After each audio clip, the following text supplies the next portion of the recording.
Welcome to the Uncollared podcast. I'm Father Jason. And I'm Frank Fontana. And on this show, we believe there's something powerful in the search for the truth. No topic is too big or too small. No questions are off limits. And that is a good thing because I like to question everything.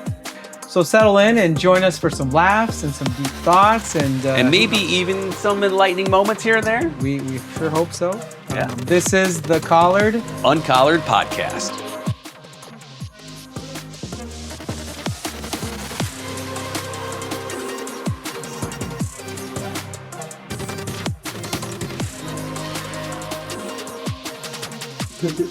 My wife bought me these new underwear that are like bacon and eggs. Okay. There's literally like pictures of bacon and eggs though. That's what I'll wear if we go. No, I don't know about that one. I'll be looking at this camera the whole time, Frank. Oh, stop. I mean, I know you have a vow of chastity, but you can look at my underwear. Yeah. Speaking of which, this. What do you think?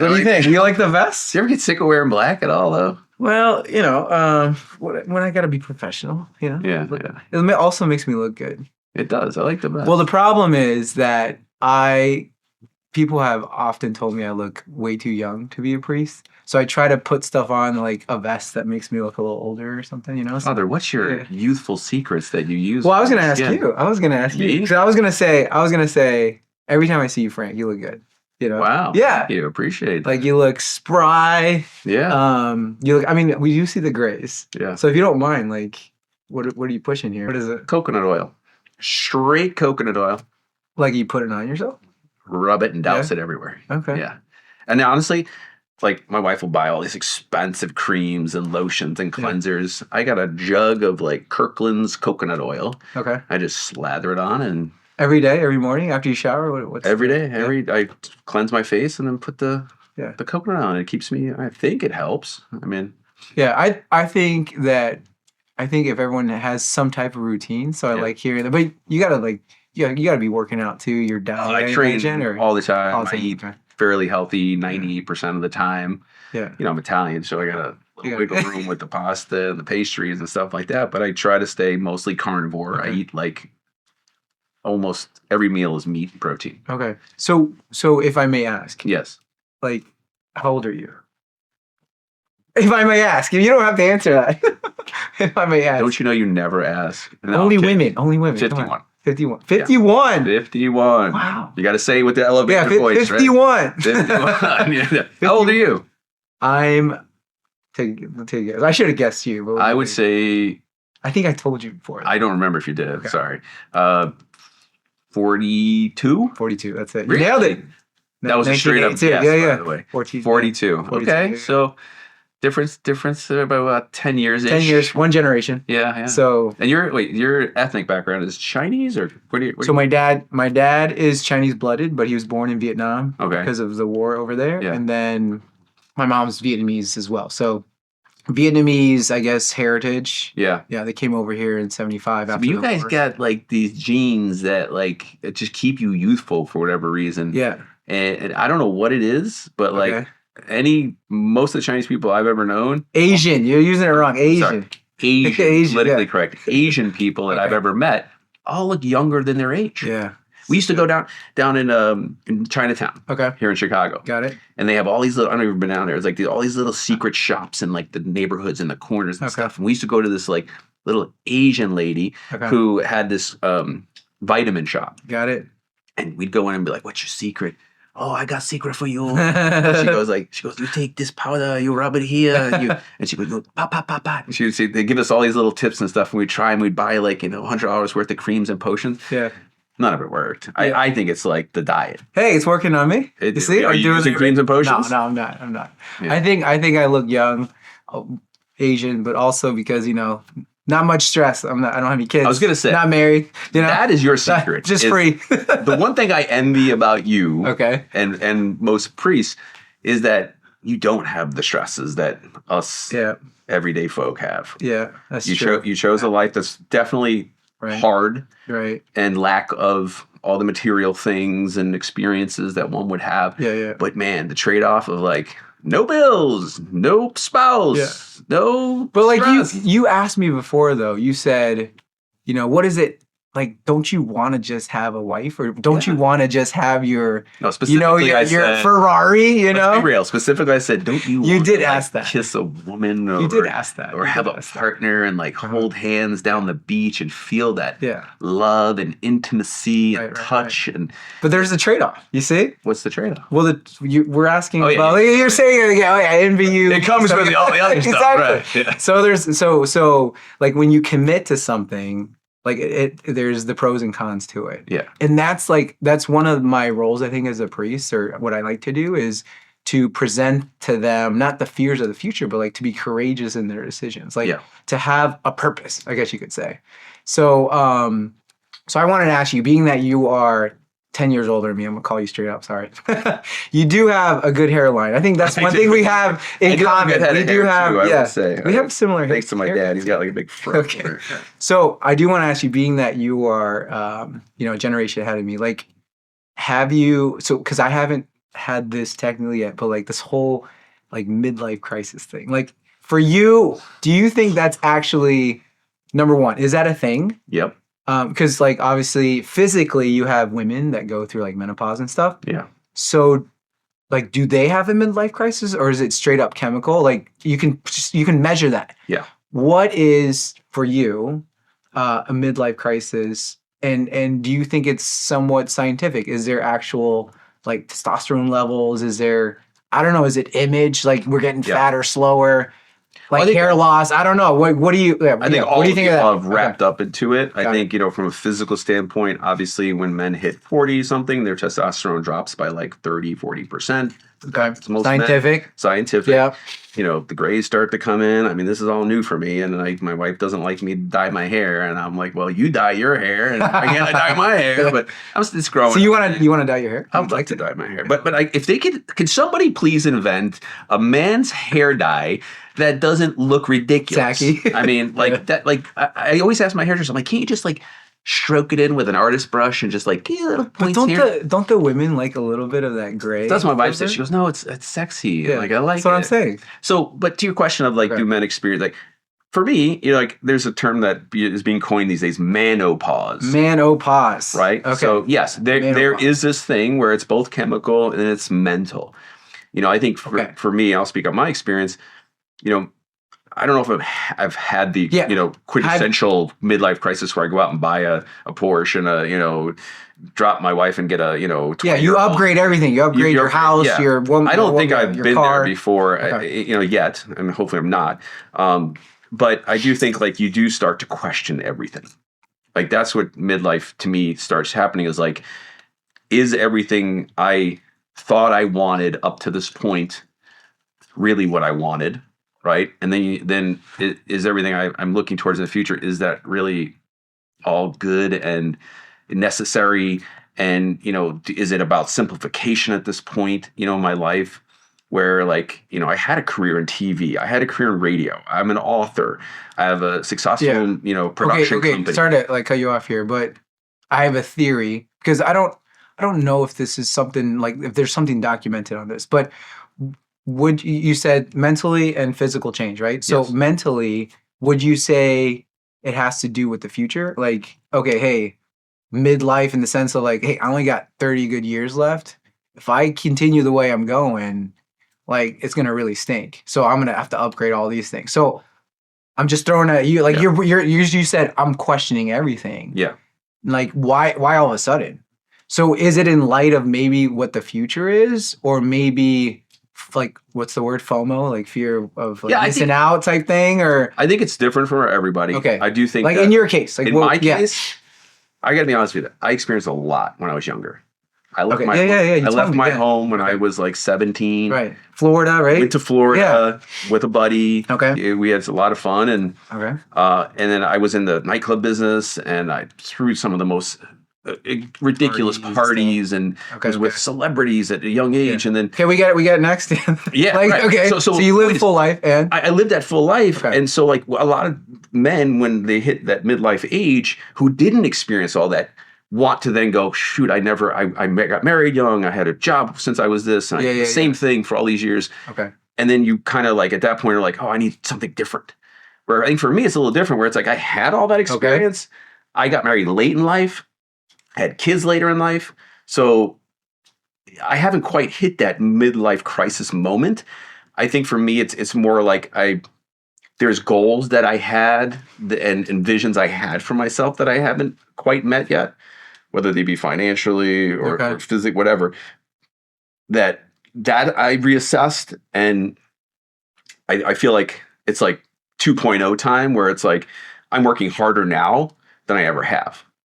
So like my midlife crisis has come in the forms of like I'm creating Frank 2.0 now. Okay, so in other words, you're saying that so I'm hearing you haven't had it like the others, but you're having like you think you're going through one right now. Yeah, I mean, right, but it's in a different way. Yes, yeah. So there's the personal, professional, spiritual things, right? The 3 buckets that I would put those midlife moments in. I like that. The spiritual one, definitely having probably a midlife crisis in that bucket, right? Where it's like, grew up Catholic. Yeah. Got away from it.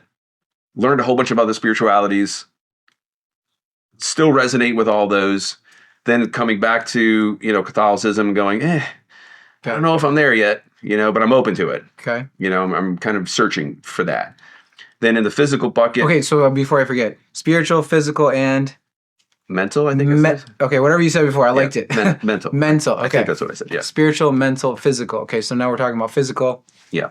So the physical, I've gone through. I was a bodybuilder. Yeah. Competing. Okay. On stage in a tiny little bikini in front of thousands of people, flexing and posing, all this stuff. Okay. Egos, boom. You're feeling great. I won, trophies and championships. No way, I didn't know that. Yeah. And then soccer player for my whole life, and then going through a phase of like things aren't so great. Money's tight. I'm single. I'm in California. I'm in Florida. I'm doing all these things, but life isn't perfect. I was still searching and fighting for the next thing. Okay. Let my physical go. Gained a bunch of weight.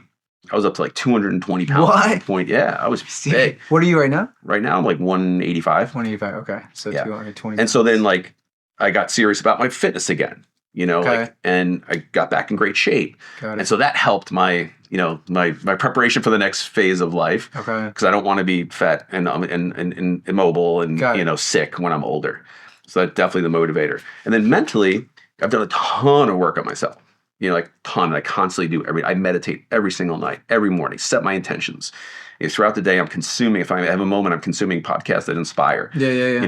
And books. I read books that inspire and teach, and try not to death scroll for hours on Instagram and social media. Right. And if I do, it's content that's going to inspire me.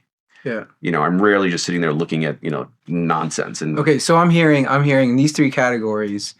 When you feel that one of them maybe blew a tire, like literally the other day, I blew a tire, right? You have to up you have to up it in these 3 categories. Right. And that sort of gets you to that next cycle.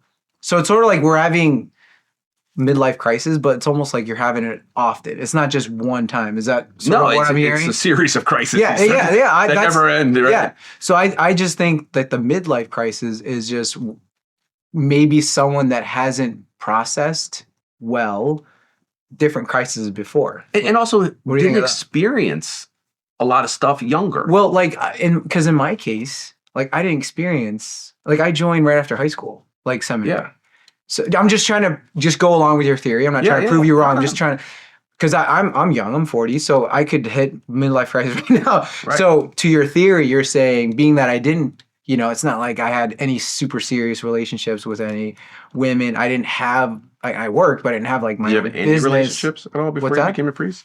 Any what? Relationships before you became a priest? I mean, just like, just like social stuff. Nothing like, dating, but not like, hey, I want to marry you type deal. Just, just hanging out and just to have like that title. But in other words. You ever kiss a girl? Possibly. Before you were a priest, I'm talking. Yeah, before. Okay. So, possibly. Possibly. Okay. You did or you didn't. Yeah, that's true. But wait, I'm losing my thought. I'm going to the sense like, hey, I might, being that according to your theory, I didn't go through those things. Right. So I could technically just like go ballistic and like want all those things. And you know what? I would support that. You would support that? I would. Okay. Like if you think everyone should go through that?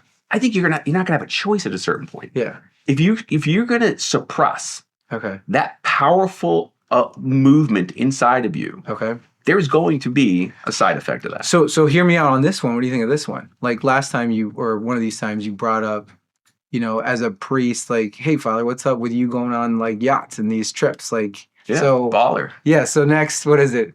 Next, I guess I'm putting this out for the public, but next in March, I'm doing a golf outing down in Miami with a bunch of guys. Okay. So it's gonna be awesome. It's at the Trump National, which is awesome. Yeah. But like, that's something I would have totally dreamed of. But it's part of the mission, I guess you could say. Yeah. Because there's like 20 guys, and they wanted a chaplain.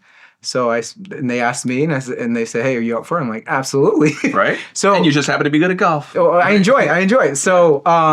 So in this regard, like I'm almost being able to live out my passions and dreams. Yeah. But connected to, I guess you could say, my purpose. Right. My identity as a religious missionary priest. If I were a Franciscan, I probably wouldn't go. Yeah. But being that, I'm a legionary, and this is a possibility. Yeah. So but you have a good point here. Purpose. I think what happens in the midlife crisis is our purpose shifts, right? What we thought our purpose was in the first half of our life, you get to a point where maybe you're successful enough at that point, maybe your relationship is stable enough at that point, and you had this drive to get those things stable, and then you hit this place where everything's like status quo, and all of a sudden you're like, I need to shake it up. Like, this is boring. Okay, like, life is like this. I need life to go like this. And that one word of purpose, like you resonated with it, I resonated with it. But do you think your purpose should like continually change, or maybe upgrade, or maybe be more fine-tuned? Like, I think purpose is evolutionary. I think you should absolutely, your purpose, because purpose is goal-driven, right? So it's like I have a purpose that will drive this to get me to here. That purpose might have been served, but I have this other goal I want to achieve. What doesn't have to be financial or business, but it could be relationships, could be, spirituality. So if my purpose is to get more spiritual, or to learn, Catholicism again in a different way, right, or to earn a bunch more money, I have to shift the parameters of the purpose, right? Yeah. And the context of the purpose. Right. So I think it's evolutionary. I agree. I wouldn't use the word evolutionary. Maybe we're talking about the same thing, but physically there's a study on like cells. So technically the cells generate and then they die out. And every 7 years, physically your body is completely different than it was 7 years ago. Like you are literally new. Yeah, your liver, your cells, everything just regenerates. So the problem though, to what we're talking about with purpose and mentality, is like you almost have to die mentally. You know what I mean? Like 100%. You got to like, so I like your attitude of always like questioning things, because it forces like a mental death to certain things. Absolutely. I mean, obviously you got to hold on to, you got to hold on to what's good. Yeah. But it needs to be upgraded, questioned, your principles of what it means to be a father, what it means. I know lots of priests that go through the program super excited, and then like, or marriages, like the first 5 years, and then they're out. So even some of my close friends, like they studied for 10, 13 years, living in different countries, all in, ordained, boom. 3 or 4 years, they're out, they're done. So I'm following with some of them because they're my friends. I've been with them through training. And are they like, dude, this other life is amazing? Like, what you're missing out. Like, well, I mean, so with those guys, they at the beginning they go through this like the sense of sort of a denial, but they don't want to hurt my feelings or who I am and my decision, but they vent, and it's very nasty.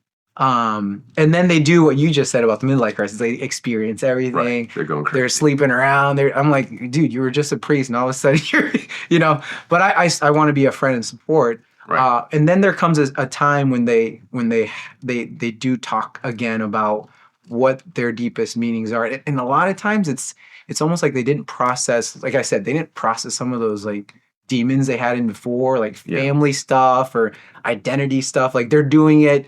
Maybe they're doing it because they feel like they love God, but it's like society or their parents, or if I do this, I'll move forward. So I like how your word is evolutionary, like to go back and question some of those, those deeper things, because you add all those things up, and I think that gives you sort of like a meaning of life. Yeah. Like you you take someone that's 80 years old. I didn't grow up with grandparents because my parents are refugees. Right. I do like sitting down with them a little bit and like, hey, tell me what life's about. Like a big question. I don't know if you've done that. Have you done that with? I always ask the older people. I love that. Like the meaning of life, and everyone's got different answers and stuff. But if I think about the meaning of life, for me, you don't have kids, right? Nah. Or a spouse and all those things. Spiritual kids. Spiritual spouses. I got a lot of spiritual spouses. So the meaning of life, really, when you have kids and a family, becomes more about like them. Like I'm at a place where it's like everything I'm doing now is for my family. So the meaning of my life now is to provide them the best life I can provide. Okay, so we take that. So how long have you been married now for now? 13 years. 13 years. Okay, so if I met Frank 13 years ago, and say I was your priest, say I did your wedding or something. You wouldn't be a priest if you hung out with me 13 years ago. Well, anyways, if I had you and I said, for one-on-one, like spiritual direction or something, I said, hey, Frank, what's your meaning of life? Like you would, I don't know, would you say everything's for the kids? Oh, because you didn't have any. Like what would you have said 13 years ago when you got married? Or maybe right around then. The meaning of like the most basic meaning of life for me would be whatever brings you peace and joy. Finding that. Okay. And I don't know if that's really the right answer, but that's like good. when I meditate and I think of like the future and I think of like what is the one thing the future Frank would want the most? Yeah. Yeah, more money, right? I don't care about a bigger house or any of those things. I think, we've done well enough to have a nice home and have good cars and all that kind of stuff. Right. But money for sure, abundance so I can leave to my kids. I don't care. Like I can wear the same shirts and jeans and t-shirts and like I'm not a materialistic person that way. Okay. But what resonates above all that, even money, it always comes back to peace. Like I want to feel, when you're young. Yeah, I know what you have no responsibility. Yeah, okay. You're only 10 years younger. When you're young and you just those moments of like, free, carefree, right. And you're just experiencing life and you're driving down, the beach and it's like in the Jeep. And the hair the hair's blowing, that stereotypical moment of like as you get older and responsibilities accumulate. Okay. That goes away. Right? So it's like, it's elusive when you're older, and this could be tied into the midlife crisis thing. Is like, mine isn't about finding young chicks and getting cars and doing, crazy trips. It's coming back to finding joy and peace. Right. Like that to me is ultimately the prize. Okay. So that's, first of all, that's awesome. But like, that's taking you time to get to that reflection. Right? So imagine if you had that same mindset 10 years ago and that was your only goal. I did. And it was easier. Oh. When I was single and I was on TV and I had all these I was flying all over the country, doing appearances, signing books, all that stuff. I was in the zone, man. I was like, there's an analogy because I've met with shamans and done all this work and all stuff. And they at one point in my low was like, man, like you're like a candle whose light was so shiny, and then because of life, you're dim, like you're barely lit right now. Like you're barely holding on to that hope, that possibility of joy and peace. And then you have a choice at that point. It's either the light goes out and you give up on life and you just go down, or you spark it up and evolution, get your ass going again and figure it out. And that's my attitude is like, no, I don't roll over for anybody or anything. And so like for me, it was like, all right, now I'll double down. And no matter how hard it is, it puts strain on everything. Yeah. Right. When you got to climb back out of the darkness. Right. And anybody's gone through divorce, and I haven't, but I've been down for other reasons and like, just career shifts and stuff like that. When I got out of TV and was looking for what was next. Okay. There was a period of time where I was like dark. Yeah. Like I didn't want to talk to anybody. I didn't want to see anybody. I just was like, I need to find myself again. Yeah. And so that's the evolution, right? It's like I had to recreate the meaning of my life at that point. And that's where I kind of got the fire back up and my candle went back up. It's still not quite like the beacon of light that I want it to be, where, you're literally attracting so much into your life because you're so light and so open and so warm. And there's moments of it that come back, but I will tell you, and I'm being dead honest with you, having responsibilities makes it really freaking hard. Right. But so two things there. One is if we're talking about evolution, that's so it might stink, but that's a healthy thing. It's healthy to have your candle sort of dimmed so that it allows your, like you said, your mind, your body, and your spirit to recycle. Yeah. Right.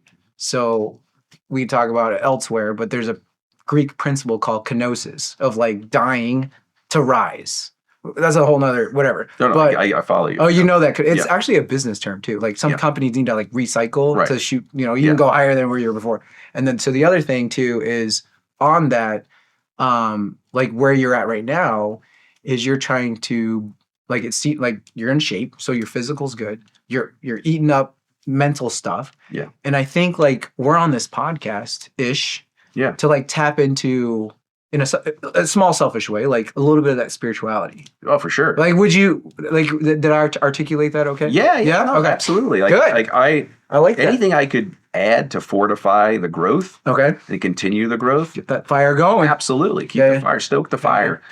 And maybe Catholicism does that for me. Maybe rediscovering all of it. I love it. It's just it's a wicked web. Yeah. That is a sticking point for me. I'm being honest with you. Okay. That I need to find out how it correlates and ties back, because again, I question a lot, and you mean the Catholic piece? Just that piece, if the faith in general, or just the Catholic piece? I think the faith in general. Okay. And which ties into Catholic, because I'm born Catholic, and and that's what you grew up in. I grew some up grew up Muslim, some grew up Hindu. Yeah. You grew up Catholic. And maybe it's because it's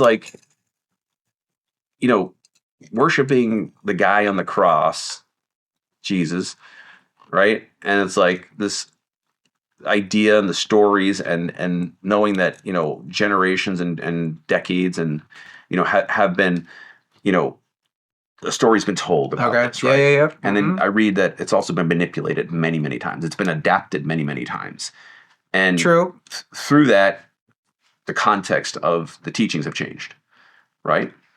The context. According to generation, yeah. How it's presented. Yes, how it's presented has been presented in many different ways. People use religion for their own. Right. Yeah. So I think it has at some point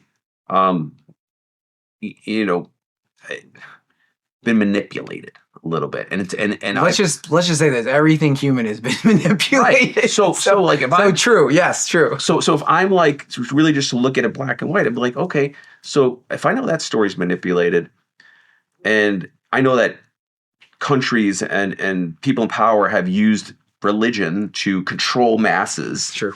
Right. Yeah. It kind of doesn't sit well with me, to think that, okay, is it a form of manipulation?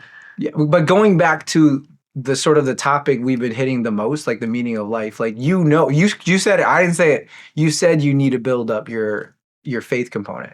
Right. You see, so what Not you bring... spiritual, because I'm very spiritual. The faith component. Yeah, I don't know...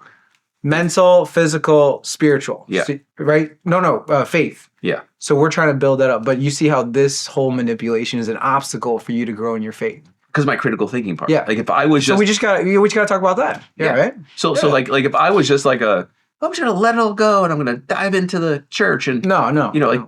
Go to church 3 nights a week and confess all my sins. You're gonna go nuts. I'm gonna go nuts, and I think that it might be too much for me to do a one shot. Yeah.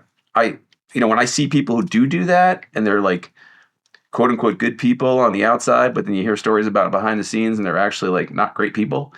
It's they're full of shit. And I rather be honest and truthful in myself and have my downsides and my bad parts, and not proclaim to be this almighty holy roller at the same time. At the same time. I'd rather just be real about it. Right. But I want to find something in the church or in the religion that allows me to go, okay, that correlates, that makes sense, because that's just how my brain works, right? Like I'm critical, so it's like I got to find those touch points that make it like, oh, that's how I can integrate that without it feeling like I'm forced in a way. Got it. That makes sense. So summarizing a little bit, what I'm hearing is meaning of life. We need purpose. Yes. It's gonna, to your word, evolution. It's gonna cycle. Yes. Kenosis. So mental evolution, physical evolution, and spiritual evolution. So let's talk about that stuff later on. Like let's go to each. Like, how are you challenging yourself mentally? How do you like physically? I challenge myself mentally differently than you. Yeah. And then on a faith level, I'd like to hear you out, and then sort of how I challenge myself. Because just because I'm a priest doesn't mean like I got it all. Like I got to challenge myself. You got to have moments of doubt. Absolutely. But I think there's a great like when your tire got popped, you're probably for a second like, damn, like what? Like were you instantly like, oh God, God willing, this meant to happen. Yeah. Or were you like for a second pissed off and you something and you like had to. Yeah, we can definitely chat about that. Yeah, we'll get deeper into that. Absolutely. In some future episodes, but this was great. Hey, this is why we got collared, uncollared, man. This is what we do. This is what we do. So let's keep throwing the wood in the fire, and good stuff. Good stuff, man.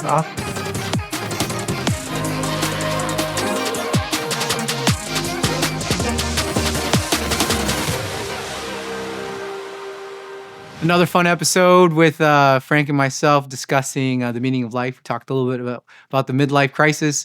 However, I think the main point we talked about today was, is there anything wrong with, I guess, the earthly desires that we have for things? It's all a gift. As long as we realize that it's a blessing from God. So to live life to the full, for sure, but to find that purpose when it's connected to God. So let's not get sidetracked. Let's not lose its meaning, because these things will fizzle away. But when we realize it's a gift and from someone that loves us, it makes much more sense. So hopefully you bring that spirituality to all the fun things that you do in life, and enjoy. And we'll see you in the next episode. God bless.